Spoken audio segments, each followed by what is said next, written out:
अब हम बात करेंगे educational implications of transfer of learning. तो ट्रांसफर ऑफ लर्निंग जो है उसमें very much important in the whole teaching learning process, बहुत इंपॉर्टेंट है और रियल लाइफ में भी बहुत इंपॉर्टेंट है, क्योंकि हम क्लासरूम में जो सीखे उसको रियल लाइफ में हम ट्रांसफर करते हैं।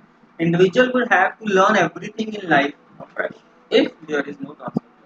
अगर इसमें ट्रांसफर ऑफ लर्निंग ना हो तो बच्चे को तो सारा कुछ दोबारा से सीखना पड़े, है ना। Transfer of learning brings economy and effectiveness in the learning process. ये इकोनॉमी लेके आता है, इफेक्टिवनेस लेके आता है, क्योंकि जो हमने पहले से सीखा होता है आधा काम तो हमारा उसी में पूरा हो जाता है। क्योंकि फॉर एग्जांपल अगर हम कहें कि हमने मल्टीप्लाई करना सीखना है, ठीक है, तो मल्टीप्लाई जब हम करते हैं 2 डिजिट नंबर को मल्टीप्लाई करेंगे तब उसमें हमें टेबल्स भी आने चाहिए और प्लस भी आना चाहिए, तभी हम उसको मल्टीप्लाई कर पाएंगे, है ना।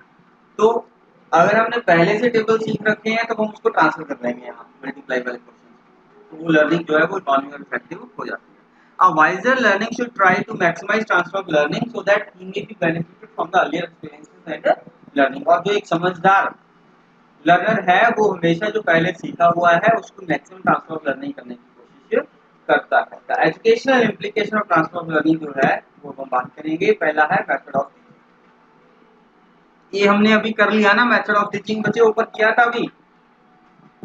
Yes sir. हाँ, कोई एक बच्चा समझाए फिर मेरे को मेथड ऑफ टीचिंग में क्या करेंगे हम, कैसा होना चाहिए। कोई एक बच्चा शाबाश। सर जो मेथड ऑफ टीचिंग है वो अंडरस्टैंडेबल होना चाहिए, जो स्टूडेंट्स को इजीली समझ आ जाए। और जो मेथड ऑफ टीचिंग है should be related to the real life, interesting and effective. बिल्कुल बिल्कुल। देखो हमने यही बात करी कि ट्रांसफर ऑफ लर्निंग जो है वो तभी होगा जब उसमें कुछ कॉमन एलिमेंट्स होंगे और प्रिंसिपल जनरलाइज बच्चा उसको कर पाएगा। जनरलाइजेशन का मतलब ये होता है बच्चा ये देखता है कि मैं इसको और कहाँ लगा सकता हूँ और कहाँ किसी सिचुएशन में अप्लाई कर सकता हूँ, ठीक है।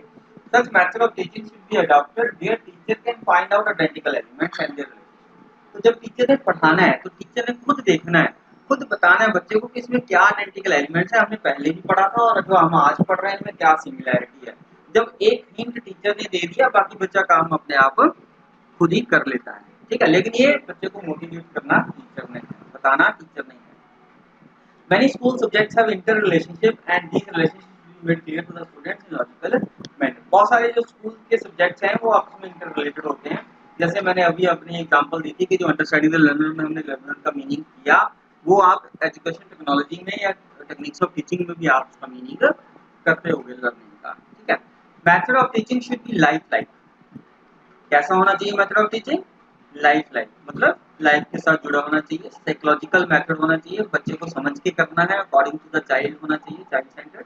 इंटरेस्टिंग मेथड होना चाहिए, बोरिंग नहीं हो जाना चाहिए, ठीक है। और इफेक्टिव मेथड होना चाहिए, यानी कि हम उसमें टीचिंग एड्स वगैरह में ऑडियो विजुअल एड्स हम उसमें यूज कर सकते हैं।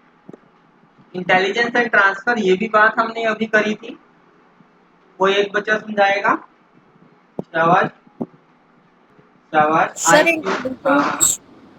इंटेलिजेंस एंड ट्रांसफर में ऐसा होगा कि जिस बच्चे का ज़्यादा इंटेलेक्चुअल एबिलिटी ज़्यादा होगी वो इजीली हर एक चीज़ को, हर आइडिया को, एक्सपीरियंस को जनरलाइज कर लेगा और उसको इजीली ट्रांसफ़र भी कर लेगा। तो इसके लिए टीचर को बच्चों को ऐसी अपॉर्चुनिटीज़ देनी चाहिए जिसमें वो ज़्यादा से ज़्यादा मतलब चीज़ों को जनरलाइज करना सीखे। हाँ, ठीक है। तो इसमें क्या करना है टीचर ने? Teacher should provide enough opportunities to the students for utilising their optimum ability to learn. मतलब बच्चे जो हैं वो अपना इंटेलिजेंस लेवल पूरी तरह से यूज करें, ठीक है। ऐसी अपॉर्चुनिटीज हमने देनी है। कई बार ना बच्चों में एबिलिटी तो होती है काम करने की, सीखने की, लेकिन बच्चे सीखते नहीं है क्योंकि उनका मन नहीं होता। लेकिन वही काम हमने टीचर ने यहाँ करना है कि बच्चे की इंटेलिजेंस को प्रॉपरली यूटिलाइज करना है ताकि बच्चे उसको अच्छी तरह से समझ सकें। प्रैक्टिस। देखो ये बड़ा कॉमन सा पॉइंट है कि transfer of learning from one situation to other can be only possible when material learn is properly practised. अगर हम किसी चीज की प्रैक्टिस हमने अच्छे से करी है तब वो हम अच्छी तरह से उसको समझ जाएंगे। अगर हमने प्रैक्टिस ही नहीं करी, एक बार पढ़ा, ठीक है, जैसे नॉर्मली बच्चे करते हैं सिर्फ पेपर के टाइम में पढ़ते हैं, उसकी प्रैक्टिस नहीं करते हैं, तब वो जो सीखा हुआ चीज है वो लर्निंग जो है वो ज्यादा देर तक हमें याद नहीं रहती। जैसे पेपर दिया वो लर्निंग खत्म। ठीक है। The learner should have integration of theoretical knowledge with practical experience. जो थ्योरेटिकली बच्चे ने सीखा उसको प्रैक्टिकली भी बच्चा उसको करके सीखे। जब तक उसकी ज्यादा से ज्यादा प्रैक्टिस नहीं करेगा तब तक जो है वो लर्निंग अच्छी नहीं होगी। Learner should be given sufficient time for utilisation and practice of the acquired knowledge. तो बच्चे को हमने सफिशिएंट टाइम देना है ताकि वो प्रैक्टिस उसकी अच्छे से कर सके। Motivation and attitude of transferability, ये भी जो टीचर ने ही करना है क्योंकि एजुकेशनल इम्प्लीकेशंस है, ज्यादा रोल जो है वो हमेशा टीचर का ही रहता है। जेंसन ने 1956 में एटीट्यूड और ट्रांसफरेबिलिटी का कंसेप्ट दिया। This means that student should be help to develop attitude, mental setup बच्चे का ऐसा डेवलप करना है, एटीट्यूड ऐसा डेवलप करना है that whatever they learn they should keep in view how to previously learned activity could be used to make the present learning easy and more effective। कि बच्चे के अंदर हमने ऐसा एटीट्यूड डेवलप कर देना है कि बच्चा कभी भी कोई भी नई चीज सीखने से पहले अपने माइंड को टटोले, अपने मेंटल सेटअप ऐसा बच्चे का सेट करना है कि बच्चा किसी भी नई चीज को सीखने से पहले वो अपने अंदर देखे कि उसने पहले से उसके बारे में क्या सीख रखा है, उसको पहले से कितना आता है, फिर बच्चा जो है वो नया चीज उसमें सीखे। Motivation is essential for the learning of new things, skills and previous learning in the new learning situation. The teacher's role is very important in motivating and developing attitude of transferability in the students। Teacher का role बहुत ज्यादा important है बच्चे को motivate करने के लिए और बच्चे में ट्रांसफरेबिलिटी का एटीट्यूड डेवलप करने के लिए। लर्नर्स ओन डेलिब्रेट एफर्ट, ये हमने पहले अभी पॉइंट किया था फैक्टर्स में कि अगर बच्चा डेलिब्रेट एफर्ट करता है ट्रांसफर ऑफ लर्निंग के, वो तभी अच्छी ट्रांसफर ऑफ लर्निंग कर पाएगा। अगर बच्चा डेलिब्रेट एफर्ट नहीं करता, अपना एक्टिवली पार्टिसिपेट उसमें नहीं करता ट्रांसफर करने के लिए, तब ट्रांसफर ऑफ लर्निंग अच्छी नहीं होगी। तो एजुकेशनल इम्प्लीकेशन क्या है कि बच्चे ने डेलिब्रेट एफर्ट करना है, जब तक नहीं करेगा ट्रांसफर ऑफ लर्निंग अच्छी नहीं होगी। Next is clear objective. Objective जो है टीचिंग लर्निंग का वो भी क्लियर होना चाहिए दोनों को, टीचर को भी और स्टूडेंट को भी, कि जो हम आज कर रहे हैं उसका क्या ऑब्जेक्टिव है। क्योंकि ऑब्जेक्टिव क्लियर होने से बच्चा जो है उस चीज को अच्छे से सीखेगा और जब कंटेंट उसने अच्छे से सीखा है तब वो ट्रांसफर ऑफ लर्निंग इजीली कर पाएगा। वाइड अपॉर्चुनिटीज हैं, ये हमने पहले बात कर ली है कि बच्चे को क्या करना है, हमने अलग अलग तरह से अपॉर्चुनिटीज देनी है। ठीक है, जैसे ये हमने यहाँ पे लिखा हुआ है कि वर्कशॉप्स हैं, क्लब्स हैं, डिक्लेमेशन है, डिस्कशन है, डेमोन्स्ट्रेशन है, प्रोजेक्ट है, वो हम सब चीजें बच्चों को देंगे ताकि बच्चा जो है वो बच्चा थ्योरेटिकल के साथ साथ कुछ प्रैक्टिकल करके भी सीखे। बच्चे समझ आ रहा है यहाँ तक? Yes, sir. Yes, Yes, sir. sir. Yes, sir. चलो नेक्स्ट इज करिकुलम। और देखो करिकुलम किस तरह होना चाहिए, है ना। टीचर ने ज्यादा ध्यान देना है कि जरा करिकुलम है वो सिग्निफिकेंट हो और रिलेटेड हो to the real. In order to do this, the teacher also need to know precisely the skills, knowledge, principles के ट्रांसफर जो करने ने जैसे ट्रांसफर करना उसके बारे में उसको पूरी जानकारी होनी चाहिए। It should be presented as an integrated whole, putting meaningful related topics together to maximize the transfer of learning। जो करिकुलम है, सब्जेक्ट्स हैं, सब्जेक्ट्स के अंदर टॉपिक्स हैं, वो इस तरह से इंटीग्रेट होने चाहिए लॉजिकली ताकि वो बच्चा अच्छी तरह समझ पाए। ठीक है, कैसे होना चाहिए? Subject should be correlated to the physical and social environment. जो सब्जेक्ट हम पढ़ा रहे हैं वो कोरिलेटेड होना चाहिए बच्चे के फिजिकल एंड सोशल एनवायरनमेंट के साथ। Different school subject should be correlated with each other. अलग अलग सब्जेक्ट कोरिलेटेड होने चाहिए। जैसे फिजिक्स, केमिस्ट्री, ये सब सब्जेक्ट जो है वो कोरिलेटेड होते हैं।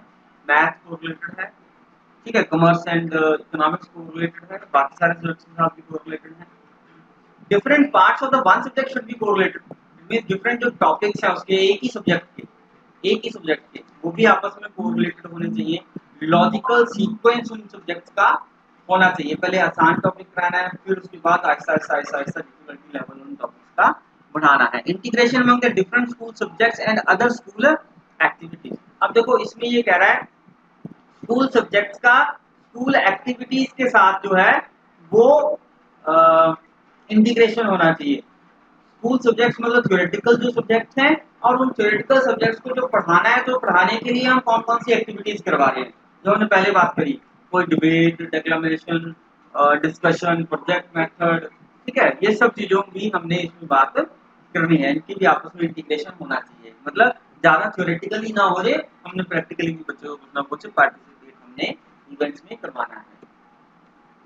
स्ट्रक्चर ऑफ द टेस्ट और एग्जामिनेशन, अब ये बड़ी प्रॉब्लम है हमारे यहाँ पे, अब थोड़ा सा कुछ चेंज हो रहा है कि हमारा जो स्ट्रक्चर है टेस्ट लेने का, पेपर लेने का, वो ऐसा है कि बच्चा जो है वो एक दिन पढ़ के रट्टा मार के भी पास हो जाता है, लेकिन वो रट्टा मार के पास हुआ, उसको प्रॉपर अंडरस्टैंडिंग नहीं हुई। ठीक है, तो हमारा जो ये स्ट्रक्चर है उसको चेंज करने की जरूरत है ताकि ट्रांसफर ऑफ लर्निंग जो है वो अच्छे से हो सके। Equal emphasis should also be placed on formative assessment.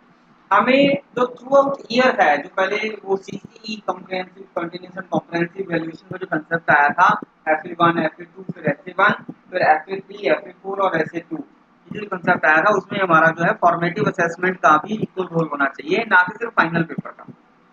उसमें क्या होता है कि जो फाइनल पेपर में कई बार ऐसा होता है कि जो अच्छा बच्चा है उसने पूरा साल अच्छा पढ़ा, लेकिन पेपर वाले दिन बीमार हो गया और वो पेपर नहीं दे पाया या प्रॉपरली अच्छी तरह से परफॉर्म नहीं कर पाया, तो उसके नंबर कम हो जाते हैं फिर उसमें, है ना। लेकिन दूसरी तरफ ऐसा कोई जो बच्चा पूरा साल नहीं पढ़ा, वो एक दिन पढ़ के वो उसमें पेपर अच्छे नंबर ले जाता है, तो ऐसा नहीं होना चाहिए। इसको हमें चेंज करने की जरूरत है। फॉर्मेटिव असेसमेंट के भी नंबर उसमें होने चाहिए, या अल्टरनेटिव फॉर्म ऑफ असेसमेंट हमने लगाना है।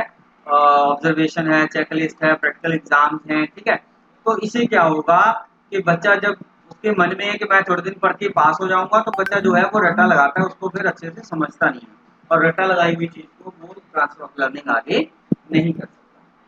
वो जो उसने पढ़ा पेपर से पहले, वो पेपर देने के बाद खत्म लर्निंग हो जाती है।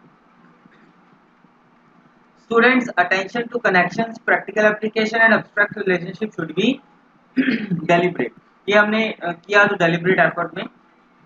Failed transfer usually happens when students are unable to make connections between what was learned previously and the task at hand। बच्चा फेल क्यों होता है ट्रांसफर ऑफ लर्निंग करने में? क्योंकि बच्चा जो है वो कनेक्शंस नहीं डेवलप कर पाता जो उसने पहले सीखा है और जो आप सीख रहा है।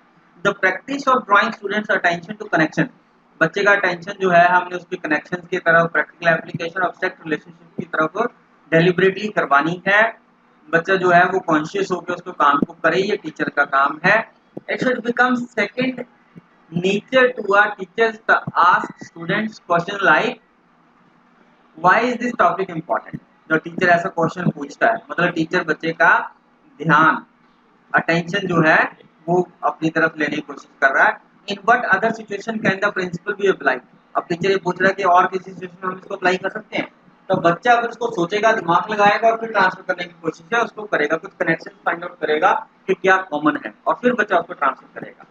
What does this remind you of, इससे आपको क्या याद आता है?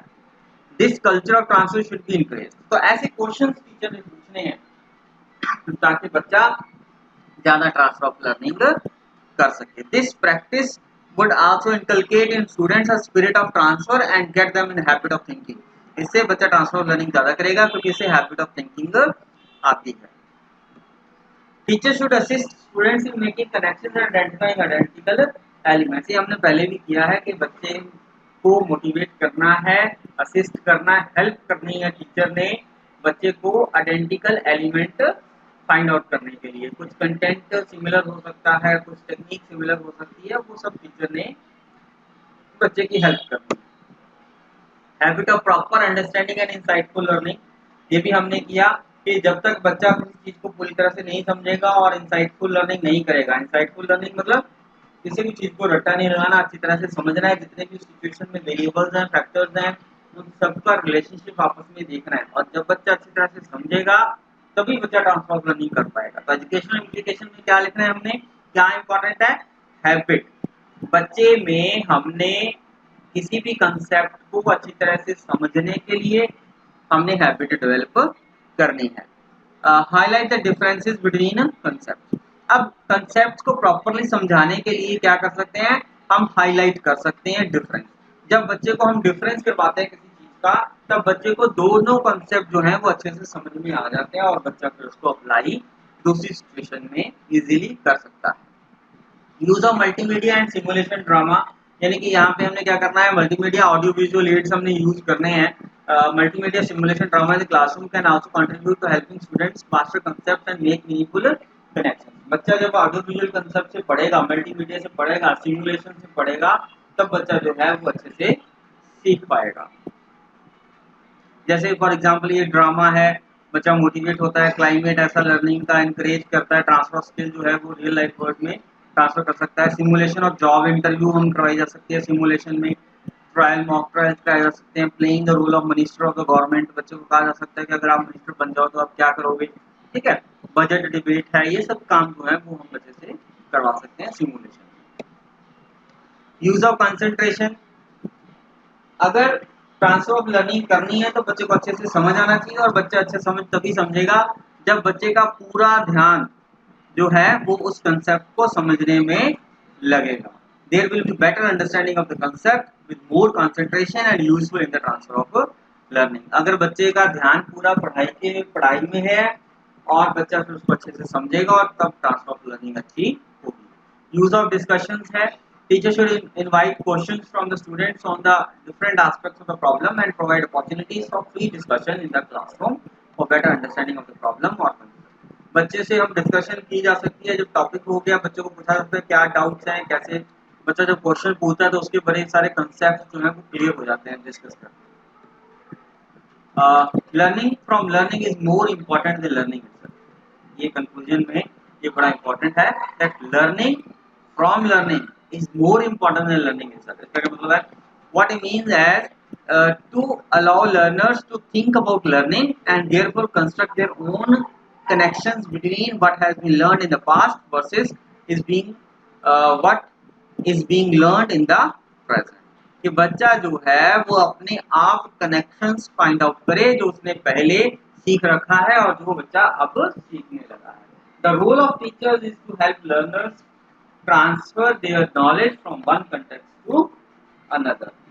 जो टीचर का रोल है, टीचर ने हेल्प करना है बच्चे को कि वो बच्चा एक सिचुएशन से दूसरे सिचुएशन में, एक कंटेक्स्ट से दूसरे सिचुएशन में अपनी नॉलेज को या स्किल को ट्रांसफर कर सके। बच्चे समझ आया? Yes, Yes, sir. sir. कोई Yes, क्वेश्चन, sir. कोई क्वेश्चन, कोई क्वेरी? No, sir. ओके,